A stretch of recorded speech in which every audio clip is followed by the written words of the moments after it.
I'd love to say to all you R2 builders that I'm just amazed at what you do. I know the first R2 because I watched the dailies of the very first movie. All it would do is fall down and roll, fall backwards, fall into the set, go downstairs, all kinds of stuff. And the fact that you've engineered these things, but also on top of it, you've been so creative. Each one's an individual, customized piece of art that takes on the personality of the person behind it. And it's the first thing I came to when I came to the convention today was your builder's room. I just wanted to look at that whole, lineup and all the different variations of droids. And congratulations on fantastic artistry and engineering.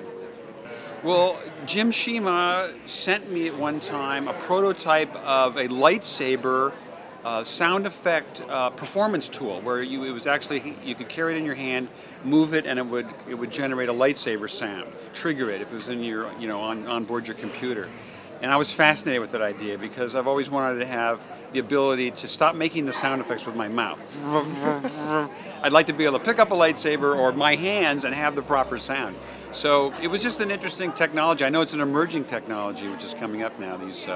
With these game controllers that will actually control the sounds and within the programs themselves. So it's another whole new area for me in sound design because I'd love to be able to perform with the body and hands and have sounds be the result. So looking forward to this new technology. We'll create some new things this way. The voice of R2-D2 was the hardest sound effect I ever had to make because there was really no precedent for it. Most robots in movies spoke English, or they spoke some language that you understood, or they had a moving mouth so you had some idea.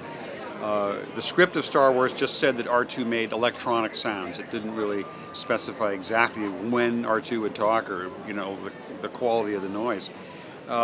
It took me 6 months to figure that out.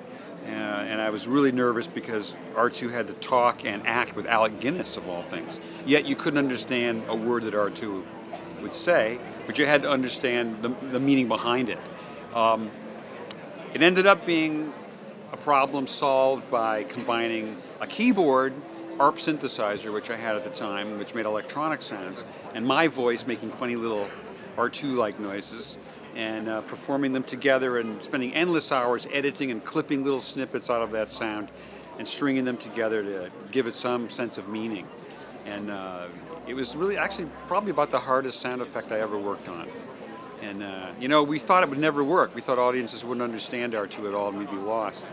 But boy, were we proven wrong, and now it seems to be part of the culture. So I'm thankful for that. So may the force of sound be with all you droids. So long.